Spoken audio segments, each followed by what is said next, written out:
So not too long ago, I met this pretty remarkable woman. Her name is Britt Fisk, actually, and she is a wife and a mom of 8, actually. And it was one of those kind of situations where immediately you kind of got the impression that this is a special person. She was kind, obviously, and was joyful, but at the same time was very serious and had the strength. She's really well spoken, but she struck me as someone who had a really deep trust in the Lord, but someone that had been through a lot, and in fact, struck me as someone who was going through a lot. And yeah, when I met her, I had no idea what she had been through. I had no idea what she was going through. I'll come back to that in a second. Last week we started Lent, and last week we started this new series called He Leadeth Me. And we are following not only the Lord in his passion as he journeys towards his passion and death and resurrection, but also Father Walter Chizek, right, who's this American priest who was a missionary. And he went to Poland, went to Russia, was accused of being a Vatican spy, was arrested, was in solitary confinement for 5 years, was in a gulag for 15 years plus.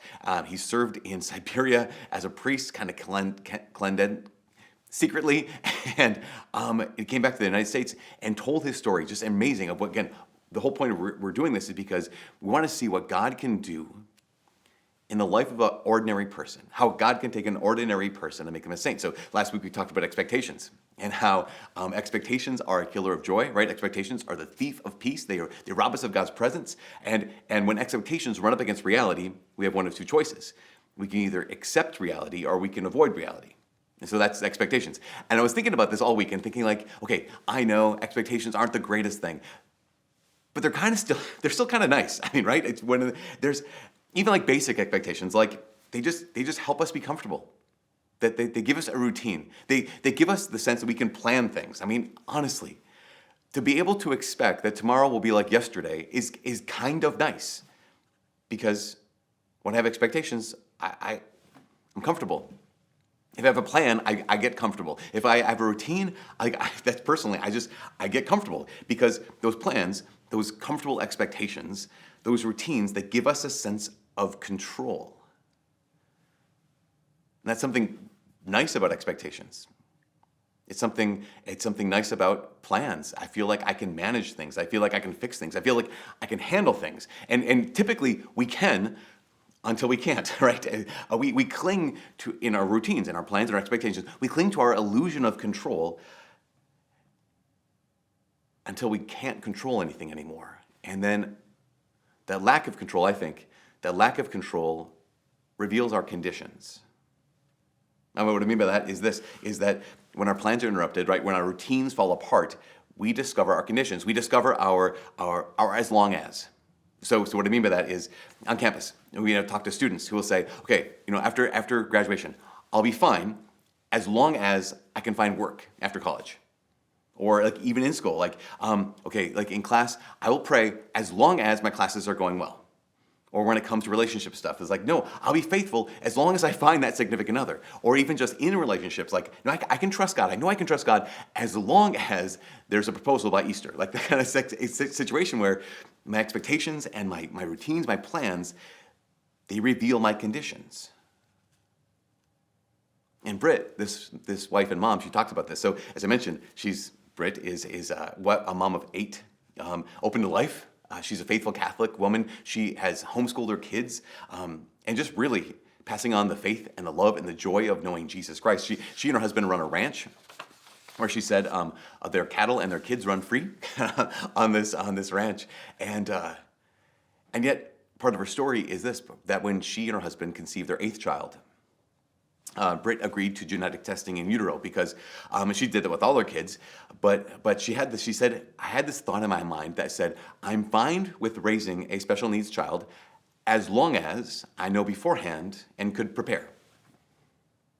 That's the first kind of condition there, right? It turns out that when little Agnes Mary Madeline was born, she had a thing called lumbar syndrome. The doctor, when they took an MRI of Agnes, the doctor said he'd never seen a more complicated MRI. Not only did Agnes have these ulcers and this skin condition, was in constant pain, how Britt describes it is that what caused the pain was something called a chaotic lipoma, which is this fatty tissue enveloping Agnes's spinal cord as a newborn. And she was constantly in pain, constantly crying. The procedure they were looking at was to detether the lipoma from Agnes's spinal cord. It was super risky, super complicated. Not every doctor would even consider doing this. So that's going on. All this pain and this newborn baby. At the same time, a couple months before Agnes was born, Britt found a lump in her chest. And she, when she went to have it looked at, she had her prayer was that, Jesus came to earth to experience human weaknesses in every way imaginable, but he didn't have to live without a mom. And her second condition was this. She says, I can handle this. I can handle this cancer as long as my children don't have to grow up without their mom. It turns out that it was breast cancer, and it was aggressive. And Britt says she always had this game going on, this condition game, basically, where she'd say, okay, I can handle this particular difficult situation, whatever that was, as long as this other thing doesn't happen. So she said, I can handle breast cancer as long as it's early stage. Well, it turns out it had already spread to her lymph nodes. She said, okay, well, I can be in treatment. I can handle treatment as long as it only lasts a year. And when I met her, she had been going on 2.5 years. She said, okay, I can handle Agnes's tethered spinal cord as long as it can be detethered before she becomes symptomatic, only to discover that Agnes might not ever even walk. And when it came to her chemo, she said, okay, I can handle chemo, I can handle this medication as long as it's not what they call the red devil chemo. Now, red devil chemo it's color red, and apparently Britt described it. She said, you watch them push this chemo through the IV because they have to push it quickly, and then you have to suck on ice, hoping that your mouth and esophagus wouldn't erupt in sores. But that's exactly what she had to do. But there's that condition, right? I can handle this as long as that. She said many times the thing that I couldn't handle was the exact thing that happened. She said it was because God knew that I couldn't handle them.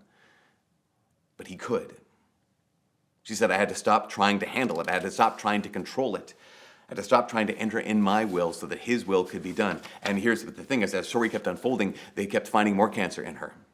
So we had more rounds of chemo, more surgery, more radiation. At the same time, she was going through all this. At the same time, her 4-month-old Agnes was undergoing those detethering surgeries, with all these complications that Agnes was having tough time healing. They discovered she had spina bifida.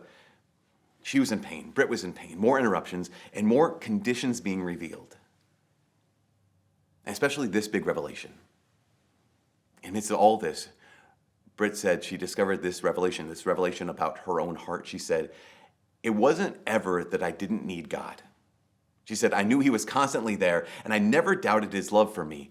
I just didn't trust him. And that part's everything.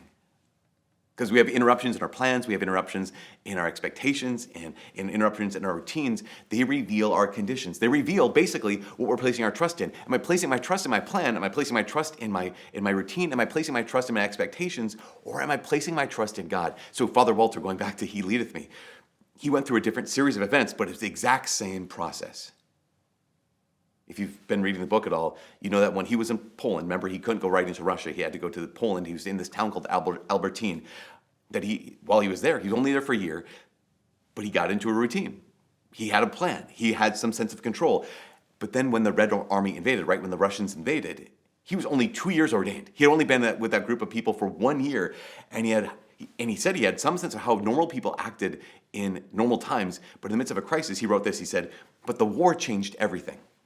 The crises they face now were not family quarrels or sickness or loss of a loved one. The advice they wanted now was not about things coming to every parish and learned by every priest. Suddenly, our whole world, theirs and mine, had changed. He said, it's impossible to describe the feeling that comes over you at such a time.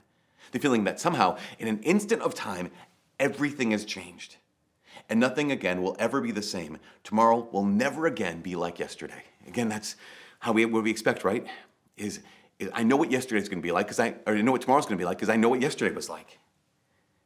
In the midst of this, it revealed Father Walter's desire for control. It revealed Father Walter's conditions, where he would say things like, well, I can serve as long as people keep coming to Mass, only to find out very quickly that under this communist oppression, very few people, only old people come to Mass. Okay, well, I'll stay here as long as I can serve, but then he found himself unable to serve. He'd say, well, I'll be fine as long as I can still say Mass. But then when he went into Russia and he was accused of being a Vatican spy, being arrested in solitary confinement, for 5 years, there was no way for him to be able to celebrate Mass. Again, I'll be fine as long as I can approach the Lord in the Eucharist. But for 5 long years, he was denied that. Okay, as long as I have a guarantee that things will work out, as long as I know this will ultimately pay off. And here's the most significant condition, and this is the condition that faces every one of us. I think this is the condition that all of us hold on until the very end. It's, I can do what God is calling me to do as long as I understand. Like I can say yes to whatever God is calling me to do as long as I know why. See, like Britt, Father Walter he knew that God was present and that God still loved him. He just wanted more. He wanted to be able to understand before he was willing to trust. This is so key. He wanted to be able to understand before he was willing to trust. In fact, he wrote about this. He said, it wasn't a crisis of faith any more than it is for anyone who's ever suffered great loss or faced a family tragedy and asked himself the same questions. He said, it was rather a crisis of understanding. He goes on to say, he says, no one need to be ashamed to admit that he's been touched by that question, by that crisis. Again, it was not a crisis of faith, it was a crisis of understanding. But again, this is the last condition that many of us are going to be wrestling with. And it's the condition that the people of Israel wrestled with so often. They would cry out and say, okay, God, we're going through this pain, going through this suffering. How long, O Lord? Like, why do your servants suffer and you do not see it? They just wanted to know, I just want to know why. And so many of us, when those routines are stripped away, those plans are stripped away, those expectations are dashed, I just want to understand. I just want to know why. Again, I'll do whatever you want as long as I understand. The thing is, do we realize that that's also a condition? I'll say yes to you, God, as long as I understand. Understanding is clinging to control. It's trying to stay in the driver's seat. It's trying to stay in charge. I don't know if you've ever realized this. Have you ever noticed this in the Old Testament? In fact, it's in the first reading today. I love the stories of God calling people and just throughout the Bible, because this reality is God is calling you, He's calling me to something at some point in our lives. But today, there's this call of Abraham and Isaac. To do what? Well, to go to the mountain and offer up Isaac. Now, caveat, here's a side point I think it's important for us to understand, is that Isaac is not a child in this moment. Like in this story, in this time in history, Isaac is a full-grown man. He is over 30 years old. He's roughly the same age that Jesus was in his public ministry, the same age as Jesus was when he was crucified on the cross. So this is not a situation where there's this crazy old Abraham who's sacrificing his child Isaac. This is a father and son, both adults, both cooperating with each other, because they have both been asked to do this thing. They've been asked to offer up the son. You know what they don't do? They don't ask why. I notice this about almost every person called in the Bible. You have Moses. God says, Moses, go to Pharaoh. He doesn't ask why. You have David. David gets anointed to be a king. He doesn't say, God, help me understand this first. You have Gideon. Gideon is called to lead the Israelites against the Philistines. He doesn't say why. Esther, who's called to go before the king on behalf of her people, to intercede for them, she doesn't ask why. When Mary, the mother of God, Gabriel comes to her, she asks her a clarifying question, but that question is not why. And when Jesus comes into the apostles' lives and he says, come follow me, they don't say why. None of them ask why. None of them say, Lord, I will do what you ask as long as I know the reason why. I will trust you as long as I understand what you're doing. Keep this in mind. It's so important for us to understand. Asking why is normal. Like asking why is natural. Asking why is human. In fact, John Paul II, Pope a couple popes ago, Pope John Paul II, he actually noted that all living beings suffer. He said all living beings experience pain. but only human beings can suffer. What he meant by that is, dogs and cats and every other animal knows pain. But human beings are the only creature that we know that can experience pain and in the midst of it look up and say, why is this happening to me? That kind of suffering is a unique kind of suffering. It's a uniquely human kind of suffering. So again, asking why is not only normal, it's actually good. Because it's an exercise of us being human. Asking why is normal. But needing to know why is just another attempt to cling to control. Needing to know why is just another way to avoid the call to trust. It's another way to avoid the call to surrender. To say, I'll say yes as long as I know why. I will easily say yes as long as I understood. But here's the crazy thing. Trust is not trust if I need to understand before I trust. Say that again. Trust is not trust if I need to understand before I trust. And obviously that's difficult. But I would say this, in the midst of the call to accept reality, we can ask one of two questions. Again, in the midst of that call, God steps into our lives and says, okay, would you accept this or are you going to avoid it? We can ask one of two questions. One is why? God, tell me why. Help me understand why. The other question is, who's asking? I don't know if you've ever had the experience of a request comes across, for your life or whatever, and at first you're like, you're going to push back on this, like, no, I would never do that kind of thing. And someone says, oh, so-and-so wants that. Like, oh, totally, I would totally do this kind of thing. Maybe the example I kept thinking of is maybe you have a coach at some point in your life where you had a coach that you didn't trust. And the experience, I think I've had a couple of times in my life where I had coaches I didn't trust. And so everything that they ask is met with this, like, well, why are we doing this? So it wouldn't even matter if what they were asking was exactly what I wanted to do. You have to justify every decision to me. That's, again, a coach you don't trust, a person you don't trust. No, you have to justify every decision you're making to me. Why? Because I need to understand before I will agree to doing the thing you're asking me to do. Now, contrast that with a coach you do trust. So years and years ago, like so long ago, it's almost another lifetime. I used to do a lot of endurance stuff. And at one year, actually 2 years, I did this race called the 24 Hours of Telemark. So it's a 24-hour cross-country ski race. And so it starts at 10 a.m. and you finish the next morning at 10 a.m. You just ski for 24 hours. So when I was training myself, I felt like I was never going to be done. I felt like I would never, no matter what I did, it was never enough, right? So I'd go out and ski for like 6 hours and I'd get done skiing. I mean, honestly, ski for 6 hours and I'd get done and I'd be like, wow, that is 1/4 of the race. There's no way I can be prepared for this. Until I asked my sister for help. So my sister is just, not only is she really a great athlete herself, she's a great coach. She has a degree in exercise physiology. She worked at the Olympic Training Center in Finland and cross-country skiers. She's a personal trainer. Like she knows she knows training techniques, right? She knows training tactics. She said, hey, I will drop a plan for you. And she wrote it all out. She said, if you follow this plan, by the time you get to race day, you'll be ready to go.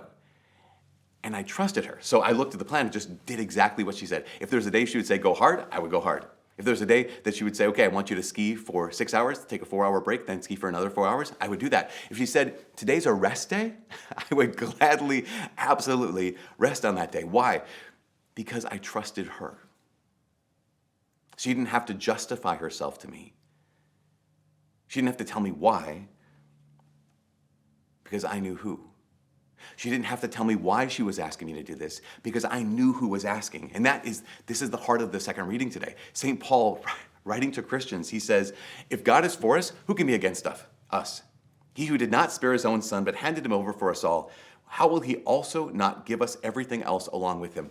Basically, St. Paul is saying that God is good. How good is he? He is so good that even in the midst of your pain, he's experienced more. Even in the midst of your suffering, he's experienced more. Even in the midst of the greatest trials of life, God the Father did not withhold his only Son from experiencing being overwhelmed by life. So you can trust him. I think it's also why in the gospel, when the Lord God, the Father, speaks over the Son, he says, this is my beloved Son, listen to him. I think it's important. He doesn't say, listen to him if you understand what he's asking you. He just says, listen to him, which means you can trust him. And that's what God is calling every one of us to do. If I need to know why, I will never know trust. I'll be constantly clinging to expectations and my routines and my plans. I will constantly be clinging to control. But here's the great thing. If you and I know who, we can begin to experience the joy and the peace and the freedom even in the midst of trial and in the midst of not understanding. And this is the last thing. Questions are normal. Keep this in mind. Don't forget this. Questions are good. But if I need to know why, if I need to understand before I'm willing to move, there will always be another question. I mean, imagine you have your big question for God. God, why this? And he shows up and he answers your question. Great. Well, tomorrow you're going to experience another question. God, why this? If he answers and shows it gives you another answer, that's fine. But there's an infinite numbers of whys. There's only one who. And if I know who, then I can say yes without understanding why. If I know who, then I realize I can't trust my plans. I can't trust my routines. I can't trust my expectations. I can't assume that tomorrow will be like yesterday. But I will know that God will be there. And that's what Father Chizek said. In the midst of his pain and confusion, Father Chizek wrote these words. He said, he came to this conclusion. He said, we would survive, although the world around us had changed completely. We would go on today, tomorrow, and the next day, picking up the pieces and working out each day our eternal destiny and our salvation. He said, there would be a tomorrow, and we would have to live in it. And God would be there as well. The church would survive, perhaps not exactly as we had known it at the mission, because the faith would survive among the people of God, as it has always survived in times of persecution. Only one thing need be of great concern to us. In all this scene, upheaval and catastrophe, to be faithful to God, to look to him in everything, confident of his love and his constancy, and striving always to know his will and to do it each day of our lives. That's what he discovered. These plans crashing around, these routines being taken away, control being taken away, no conditions. I know who. Britt said it like this. She gets the last word. Britt said, after all these surgeries, after all this medication, all this chaos, she said, Agnes's life will be a constant game of wait and see. But she is waiting. She said she's finding beauty in the loss of control. And she does that by choosing to turn it over to him day by day, hour by hour, minute by minute. She said, losing control does not mean sitting idly by as your life moves on without you. It means surrendering your will to his, and in prayer, taking the next right step, moment by moment. It's trusting him. It's knowing that there will be a tomorrow, and we'll have to live in it, and God will be there as well. It's taking the next right step, not because we necessarily know why, but because we know who.